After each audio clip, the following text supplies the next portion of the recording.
The end of last video, I was trying to explain if we compute 10p3 and then compute the value for 3 factorial, we could verify C103 equals the quotient of 10p3 and 3 factorial. I recommend you repeat those 3 examples. I believe if you understand the 3 examples, you would have a very thorough understanding about what is a permutation, what is a combination, and what's the difference between permutations and combinations, and what's the connection between a permutation and a combination. All right, this is part 5 of this section. Let's see if we can finish the package in this video. Number 1, which of the following are examples of independent events? A, 2 travelers from the same family but in different countries catching local diseases at the same time. Is that independent or dependent? Local diseases means it's not a COVID-19. It's local diseases. So this keyword tells us the 2 events are independent. Part B, 2 people in different places getting mugged by the same person on the same afternoon. That would be dependent. C, 2 baseball players getting salaries over 10 million during the same preseason negotiations. That would be dependent. If the 2 players have the similar reputation, performances, if one asks like a very high salary, then the other one would also do the same thing, right? So they do affect each other. Part D, 2 bids at an open auction for the same painting by different people. Of course, they are affect. They are dependent. You can figure that out. Number 2, a televised debate is being taped using 2 independent sound systems. The first has a 0.03 probability of failure during taping. The second has a 0.05 probability of failure. What's the probability that both will fail during taping? Okay, here, both. That keyword tells us we are looking for A and B, probability of A and B, right? If we let A represent the first system fail, A is the first system fail during taping. B is the second system fails during taping. Then we are looking for the probability of A and B. What's the probability that both fail during taping, right? Multiplication rule. Determine are A and B dependent or independent? Is given they are independent. So the formula would be P of A and B equals P of A times P of B. What's the probability of A? Is that given? First has a 0.03 chance to fail during taping. So P of A is 0.03. Second has a 0.05 probability of failure during taping. So P of B is 0.05. So you figured out the product is 0.0015. Number 3, 2 whirlpool spas by different manufacturer. That is the keyword, different manufacturer. Different manufacturers are subjected to government safety tests. The first has a 0.86 probability of passing without a modification. The second has a 0.88 probability of passing without a modification. What's the probability that both spas will pass without a modification? number 3 actually very similar with number 2. If we let A be the event that the first passing, B is the event the second passing without modification, then probability of A equals 0.86. That is given. Read the problem. Probability of B is 0.88, is also given. And we are looking for the probability of both will pass without modification. So we are looking for probability of A and B. Since they are independent, why they are independent? Because they are from two different manufacturers. So they are independent. Independent. By the formula P of A and B equals P of A times P of B. That is 0.86 times 0.88. That is that number. Okay? So you can see how important. This is a formal way to solve those problems. It is very important and useful to bring in to bring in A, B, C to denote your events.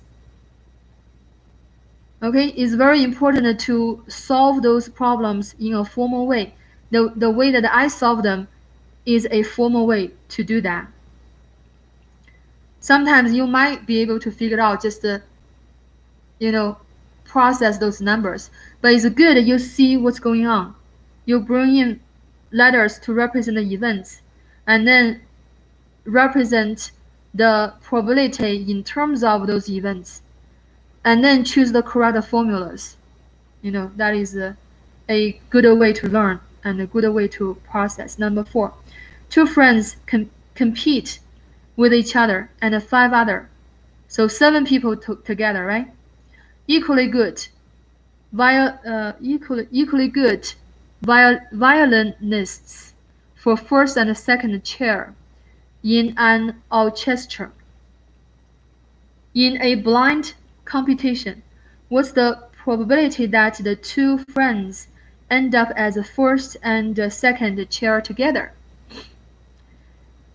This problem is not very straightforward, but pretty interesting. Let's consider the experiment. The experiment is to choose from the 7 people. Choose 2 people from the 7 and put them in the first and the second chair. However, is the order here matter or not? The order here doesn't matter. This is a combination problem. Okay?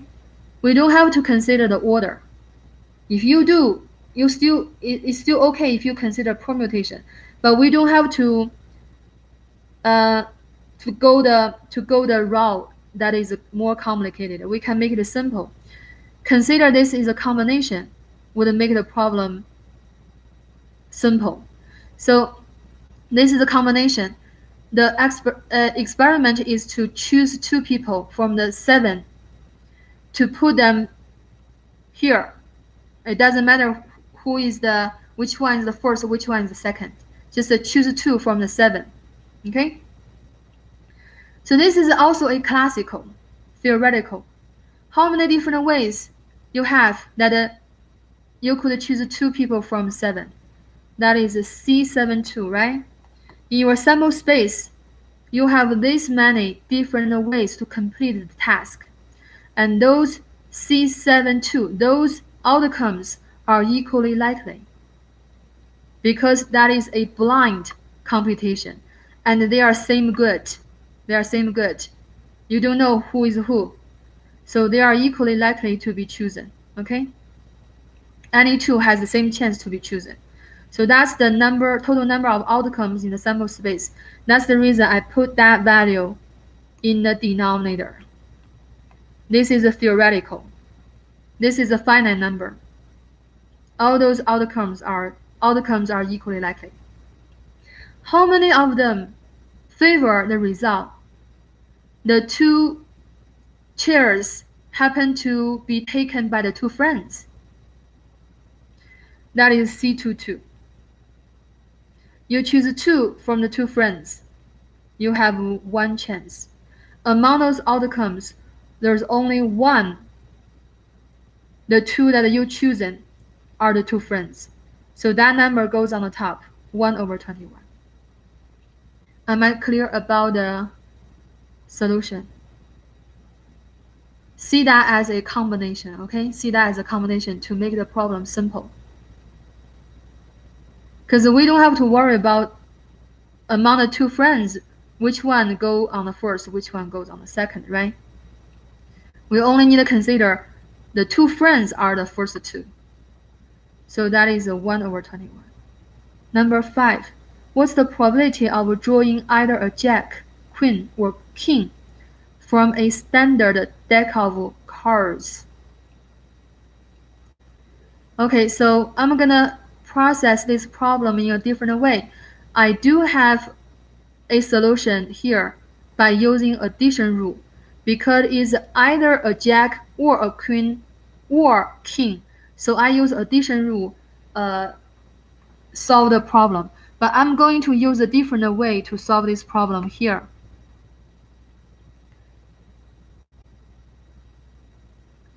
We use a theoretical model. The sample space has how many cards? 52 cards, right? How many of them favor the result? Either a jack or queen or king. How many of them? 12 of them. You have king, queen, you have J, Q, K for the diamond, you have J, Q, K for the heart, J, Q, K for the spades, J, Q, K for the clubs. So you have 3 that for each set. You have 4 sets, right? So 3 times 4, 12. 12/52. What is 12/52? 12/52. Let's do the 12 divided by 52. 0.23. Right? So you choose C. It's even simpler by using theoretical probability model here. Number 6. The soldiers in a battalion are all inspected by 2 inspectors working separately.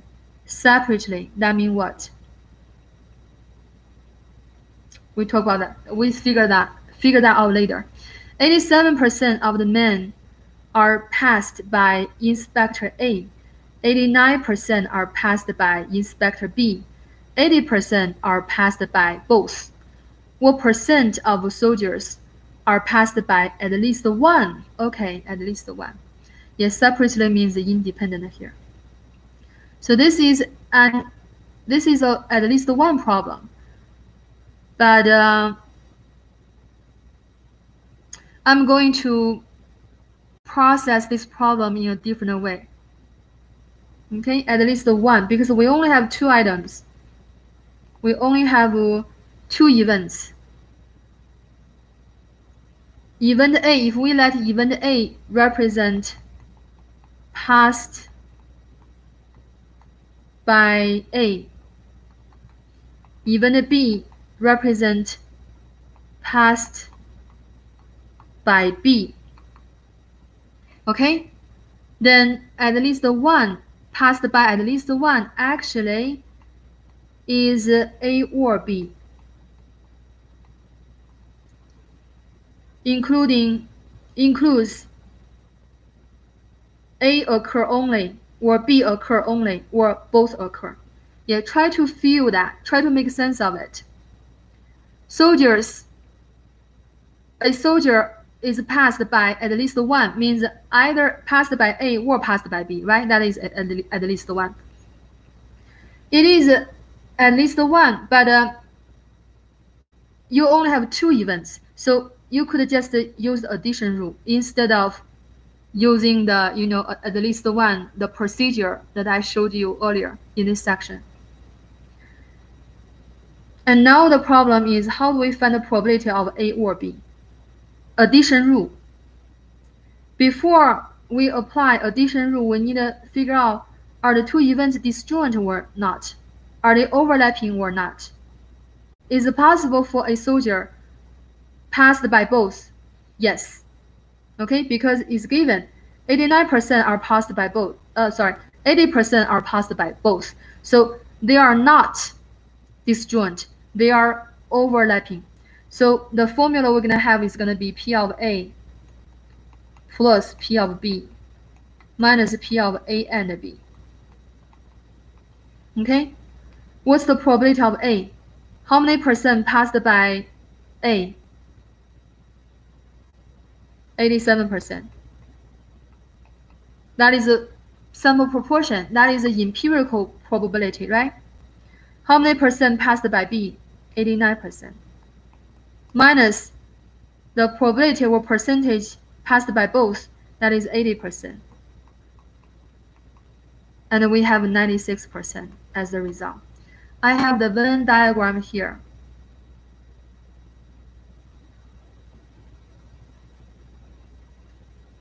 That is 87, 89. Okay, yeah, this is passed by A, this is passed by B. We are looking for passed by at least one, means passed by A or by B. We are looking for the probability of A or B. Number 7, a hijacked plane may land in Greece. It may also land in Cuba. Are these events mutually exclusive? Mutually exclusive also means disjoint. Why or why not? We should choose the D.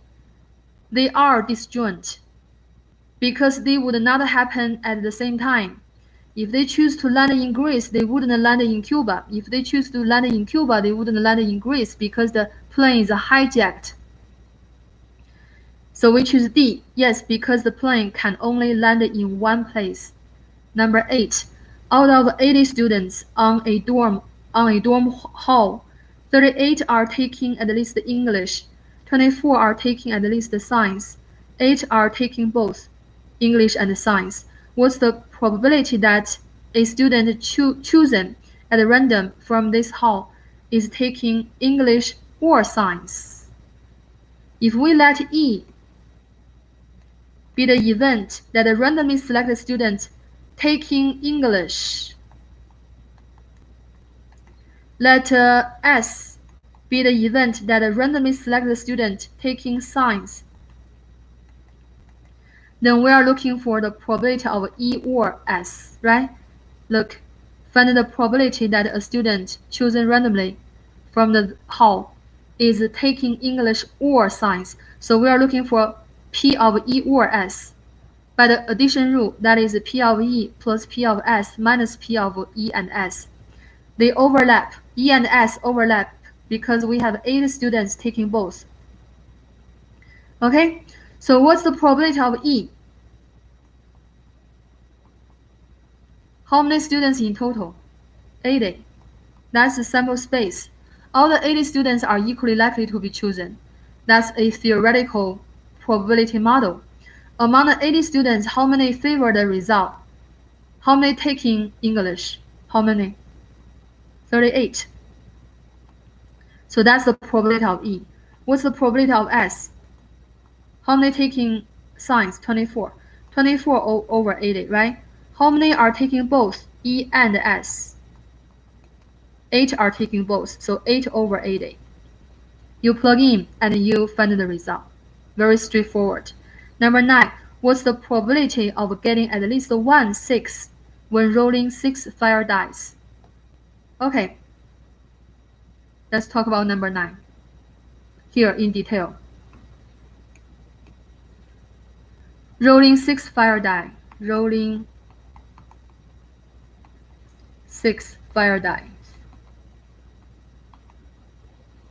is equivalent to roll a die 6 times.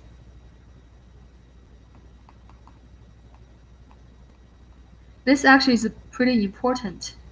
How do we translate an experiment to a format that is more typical or easier to understand? So we are considering rolling a die 6 times. at least 1 6. So if we let A be getting number 6, then probability of A would be 1/6, right? And not getting 6 would be 5/6, right? So we are looking for among the 6 trials. You roll a die once, that is 1 trial. Another time, that is another trial. So here we have 6 trials. We are looking for the probability that the event A occurs at least 1 among the 6 trials. Okay, we have at least 1 success. If we consider the success is getting number 6, then among the 6 trials, we have at least 1 success. Remember, we use the procedure. The probability of at least 1 is 1 minus none. Probability of none. The complement of at least 1 is none, right? How do we understand none? Means the first time we didn't get 6, right? So A1 bar. First time we didn't get a 6. And the second time we didn't get a 6. And the third time we didn't get a 6. And the last time we didn't get a 6, right? Are they dependent or independent? They are independent. We don't consider a psychological factor. They are independent, so the probability of a product equals product of probabilities, so P of A1 bar times P of A2 bar times all the way to P of A6 bar. What's the probability of the first time you got? What's the probability the first time you didn't get a 6? 5/6, right? The probability of getting 6 is 1/6. Then the probability of its complement would be 5/6. Second time didn't get a number 6, also 5/6. This one is also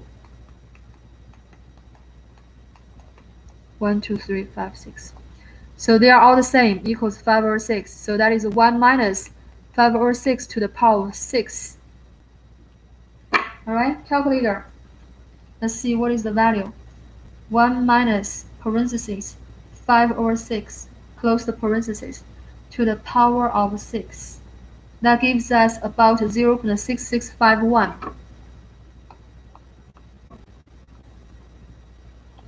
0.6651. We got at least 1 6 is 0.6651. Okay. Number 10, a bicycle rider has a spill, like a fall, once every 25 days on average. What's the probability of at least 1 fall in the next 30 days? At least 1 fall. The probability of at least 1 fall equals 1 minus the probability of no fall in the next 30 days. You understand that, right? Because the complement of at least 1 is none, no fall. Now how do we understand no fall here? It means the first day, no fall. No fall. How do we denote no fall the first day? N. Okay, the first day no fall, and the second day no fall, and the third day no fall, and so on and so on. The 30th day no fall. That is a product we consider applying multiplication rule. They are all independent. Remove the psychological factor. So the probability of those events equals 1 minus P of N1 times P of N2 all the way times P of N30. What is P of N1? What's the probability of the first day? No fall, no spill. Yeah, this is maybe a little bit tricky. It's not a given. The probability is not very straightforward to figure out. Generally speaking, on average, that is empirical, right? From the historical data. From the historical data. So the probability we're going to find for P of N1, N sub 1 is going to be an approximation.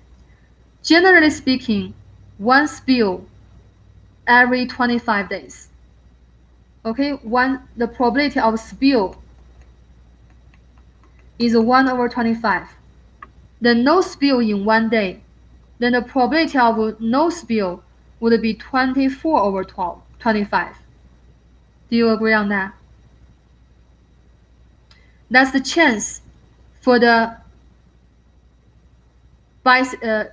rider to this is the chance for the rider to fall in a day.